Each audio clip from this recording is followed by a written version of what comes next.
Maybe a tiny step back. I'm being really specific. Thank you. Khyree, just why Oregon? What went Um, into that decision? Felt like the relationship I had with Coach Lannon. Before I made my decision to go to Alabama, Georgia was in my top five already, so I feel like we had a good relationship. It's a pretty seamless transition. The defense is the same. Yeah. So you said that the defense is the same. Just Yeah. how do you feel like you fit into it through, what are we, 12 practices in now?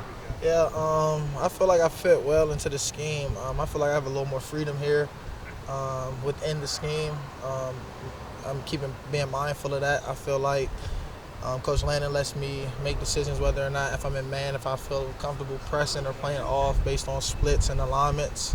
I feel like when I was at Alabama, we didn't really have as much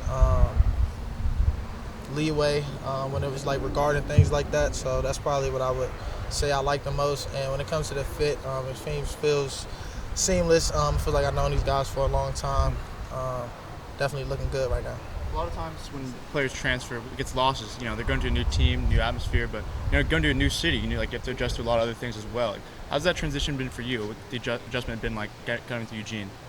The adjustments has been pretty cool. It rains a lot out here. That's probably my biggest downfall right now, just the rain. But it's pretty sunny today, and they said it's gonna be sunny on the spring game. So hopefully the weather's about to break. Yeah. What are you most looking forward to about the spring game? What have you heard about it from last year? What are you expecting this year? It's going to be your first time playing in Autzen, right? Yeah. With fans, I guess. Definitely. I'm looking forward to just seeing how the fan atmosphere is, seeing how loud Alton can get. I hear they got a couple little traditions, so hopefully they can bring them out, see what they look like.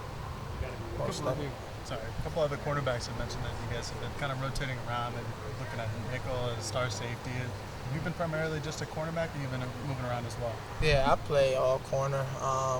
Only time I really am in a nickel position is if we're in base personnel and we don't have a nickel in, and I gotta like travel over and stuff like that. But I just work at corner. What do you see from some of the other cornerbacks in the room? Just from coming here and just seeing what their skill set looks like. I feel like we've made a lot of like progress, like from the start of spring to now. Felt like at first when I got here, I feel like this was a group who kind of joked around a lot. I feel like we didn't take it as serious. We were serious on the field, but when it came to off the field, not really preparing how I felt like we needed to actually like really win. So I feel like that's something like that I came in. I tried to let these guys know.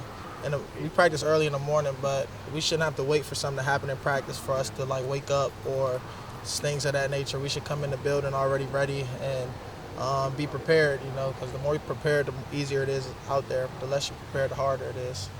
Noah said you're one of the players that have really stood out to him on the defensive side. Just what are your goals as a defense going into a spring game that last year was mostly dominated by the offense?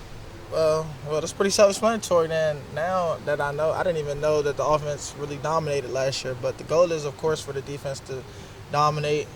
Make it tough on the offense. Also play smart at the same time. We don't want to hurt each other, keep each other healthy. But at the same time, this is a ruthless game. So at the end of the day, defense trying to come out on top.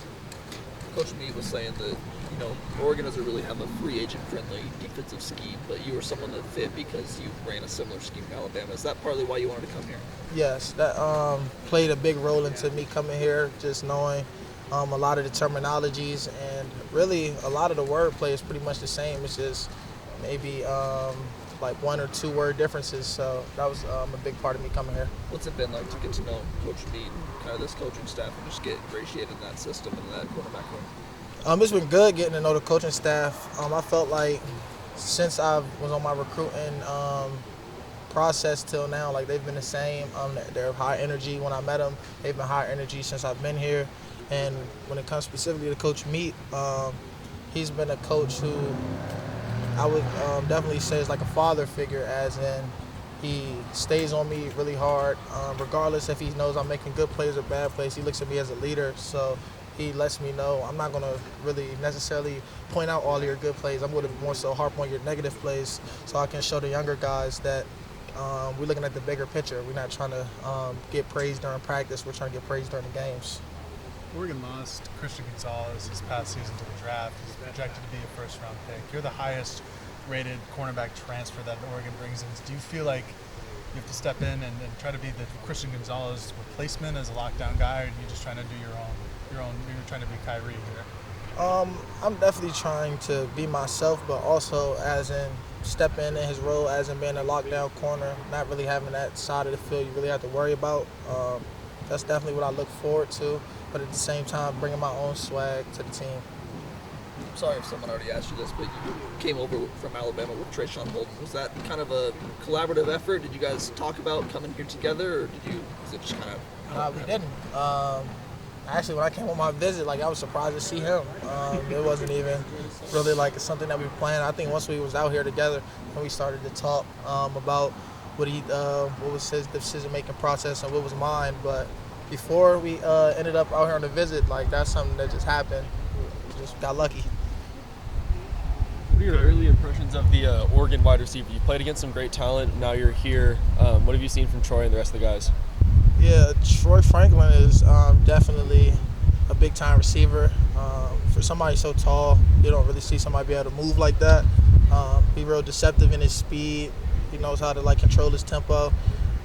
You got guys like Chris Hudson. He's more of like the shorter, explosive receiver. I feel like we have a good receiving core. I'm expecting a lot from him. It's been a lot. Oh my God, I forgot about Tez. I can't forget about Tez Johnson. Fast. If you miss, he will bomb you, and that's what I'll say. We're looking forward to him during this season, making a lot of plays. A couple of weeks ago, we asked Trequez Bridges to name the 5 best basketball players on the roster. He had you as part of it. Would you include Trequez in your 5?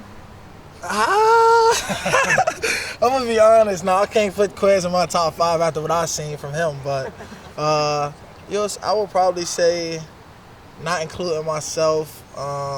You got Justice, one of our receivers is pretty good. Chris Hudson's pretty good. Trayshawn. And that would be my top 3. I haven't seen everybody right now, but those are my top 3 right now. Anybody other than TJ Ferg.